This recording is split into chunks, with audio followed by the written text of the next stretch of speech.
చాలామంది అప్పుడప్పుడు మాట్లాడుతుంటారు తెలంగాణకు ఆంధ్రప్రదేశ్కు పోటీ అని.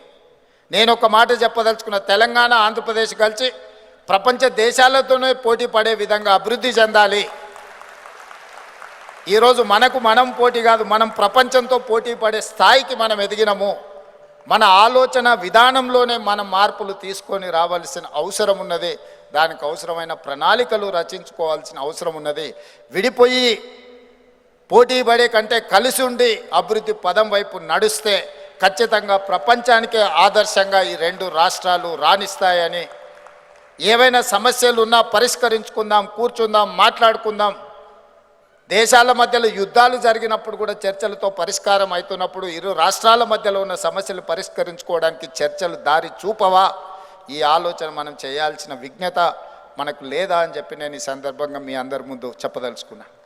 అందుకే మా ప్రభుత్వం ఏర్పడ్డ తర్వాత నాకు సంతోషం అనిపించింది. ఈ వేదిక మీదకి వచ్చిన తర్వాత శ్రీమతి ఇందిరాగాంధీ గారి విధి విధానాలతో ప్రజాప్రభుత్వాన్ని మేము ఏర్పాటు చేస్తే ఇందిరా దత్ గారు ఈ కార్యక్రమాన్ని ఏర్పాటు చేసినారు. ఈ సారూప్యత యాదృచ్ఛికం అయినా నాకు మనసుకు ఆనందాన్ని కలిగించింది ఇందిరమ్మ అనే పేరు వినడంతో. ఈ సారూప్యత విధానాలలో ఆలోచనలో వైరుధ్యాలు ఉన్నా మనల్ని ప్రోత్సహించడంలో తప్పకుండా ఇవన్నీ ఉపయోగపడతాయని నేను భావిస్తున్నా. అందుకే మిత్రులారా, హైదరాబాదు నగరం ఈరోజు ఈ దేశంలో ఉండే మెట్రోపాలిటన్ సిటీస్ బెంగళూరు, ముంబై, ఢిల్లీ, కలకత్తా, చెన్నైతో కాదు, ప్రపంచ దేశాలలో ఉండే గొప్ప నగరాలతో పోటీ పడదలుచుకున్నాం. నా దగ్గర అంతర్జాతీయ ఎయిర్పోర్ట్ ఉంది, ఔటర్ రింగ్ రోడ్ ఉంది, ఐటీ పరిశ్రమలు ఉన్నాయి, ఫార్మా పరిశ్రమలు ఉన్నాయి, ఐఎస్బి ఉంది, IIIT ఉంది. ఇట్లాంటి అద్భుతమైన సంస్థలు ఉన్నాయి. ఇక్కడ అద్భుతమైన పారిశ్రామికీకరణ జరుగుతుంది.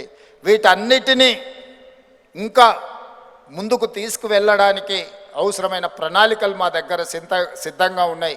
తెలంగాణ రైజింగ్ అనే స్లోగన్తో 2050 ప్రణాళికలు రచించుకొని రాబోయే 25 సంవత్సరాలు ఒక అభివృద్ధి ప్రణాళికను మేము సిద్ధం చేసుకుంటున్నాం. అభివృద్ధి ప్రణాళికలో మీరందరూ భాగస్వాములు కావాలి. మీ సంపద అంటే ఆర్థిక సంపదనే కాదు, మీ జ్ఞాన సంపద కూడా ఈ తెలంగాణ రాష్ట్ర అభివృద్ధిలో మీరు భాగస్వాములు కావాలి. మీకున్న నాలెడ్జ్ పార్ట్నర్షిప్ని తెలంగాణలో పెట్టుబడిగా పెట్టండి. మీకు ఏం కావాలన్న సింగిల్ విండోలో పర్మిషన్లు ఇచ్చే బాధ్యత నాది, మా ప్రభుత్వాన్ని అని చెప్పి నేను ఈ సందర్భంగా తెలియజేయదలుచుకున్నా. ఈ కార్యక్రమానికి ఆహ్వానించడానికి వేమిరెడ్డి ప్రభాకర్ రెడ్డి గారితో ప్రతినిధులు వచ్చినప్పుడు ఏదో సమస్య, ఇట్లాంటి సమావేశాలు సభల కోసం రోజు చాలా ఆహ్వాన పత్రికలు వస్తుంటాయని అంత నేను దీని మీద దృష్టి పెట్టలేదు. కానీ ఈరోజు వివేక్ గారు వచ్చి వెళ్దాం పదా అని వచ్చిన తర్వాత నిజంగా రాకపోయి ఉంటే ఒక ముఖ్యమైన సన్నివేశంలో నేను గైరాజర్ అయి ఉండేవాడిని. ఈరోజు ఇక్కడికి రావడం ద్వారా ఒక మంచి కార్యక్రమానికి హాజరైన, ఒక మంచి అంశాన్ని ప్రస్తావించి తెలంగాణ రాష్ట్రాన్ని అభివృద్ధి పదం వైపు నడిపించడానికి మీ అందరితో మాట్లాడి మిమ్మల్ని అందరినీ కలిసి, ముఖ్యంగా చాలామంది ఆత్మీయులు ఈ వేదిక మీద కలిసిండ్రు. వివిధ కారణాల చేత వాళ్ళని కలవకపోయిన గతంలో నాతో పాటు చట్టసభలలో పనిచేసిన వాళ్ళు, నాతో పాటు రాజకీయ పార్టీలో కలిసి పనిచేసిన వాళ్ళు, వివిధ సందర్భాలలో వివిధ రంగాలలో రాణించిన కుటుంబంతో పరిచయాలు ఉన్న వాళ్ళందరూ కూడా ఈ కార్యక్రమంలో కలవడం జరిగింది. మిమ్మల్ని అందరినీ తెలంగాణ రాష్ట్రం సాదరంగా ఆహ్వానం పలుకుతుంది. ఈ దేశంలోనే 2వ అత్యధిక ప్రజలు మాట్లాడే భాష తెలుగు భాషలో పరిపాలన.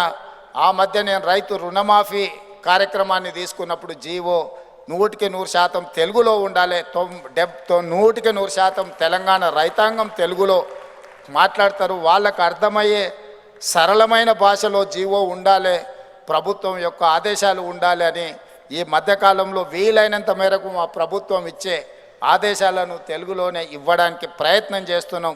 ముందు న్యాయస్థానాలలో కూడా తెలుగులో జడ్జిమెంట్ వస్తే ప్రజలందరికీ వెసులుబాటుగా ఉంటుంది. న్యాయస్థానాలు కూడా తెలుగు భాషను ఎప్పుడైతే అనుకరించడం మొదలు పెడతాయో దాంతో తెలుగు భాష ప్రాధాన్యత పెరుగుతుంది. స్కూళ్ళలో తెలుగు భాష గురించి, పెద్ద బాలశిక్ష గురించి పెద్దలు చెప్పడం జరిగింది. తప్పకుండా మా విద్యా కమిషన్ ఈరోజు మనము తెలంగాణ రాష్ట్రంలో ఈ విద్యను పెంపొందించడానికి అవసరమైన సలహాలు సూచనలు ఇవ్వడానికి విద్యా కమిషన్ కూడా ఏర్పాటు చేసుకున్నాం. నేను ఆ కమిషన్కు ఆదేశాలు ఇచ్చి మీరు ఏదైతే సూచనలు చేసిండ్రో ఆ సూచనలు అన్నిటిని కూడా మా ప్రభుత్వం పరిగణలోకి తీసుకుంటుంది. ఆచరణ యోగ్యమైన అన్ని అంశాలను ప్రభుత్వం చేపడుతుందని తెలియజేస్తూ మీ అందరి దగ్గర సెలవు తీసుకుంటున్నా. ధన్యవాదాలు మిత్రులారా.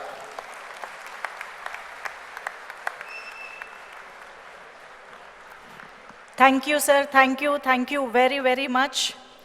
తెలుగు భాష సంస్కృతి సంప్రదాయాల్ని సంరక్షిస్తూ సమైక్యతని కాపాడుతూ ముందుకు తీసుకెళ్తున్నటువంటి మన ప్రపంచ తెలుగు సమైక్య మహాసభలకి విచ్చేసి మీ ప్రోత్సాహం మాకెంతో విలువైనది సార్. మీ సహకారాన్ని అందించినందుకు ప్రత్యేకంగా ఫెడరేషన్ తరపున మీకు కృతజ్ఞతలు తెలియజేసుకుంటూ ఉన్నాము. Thank you.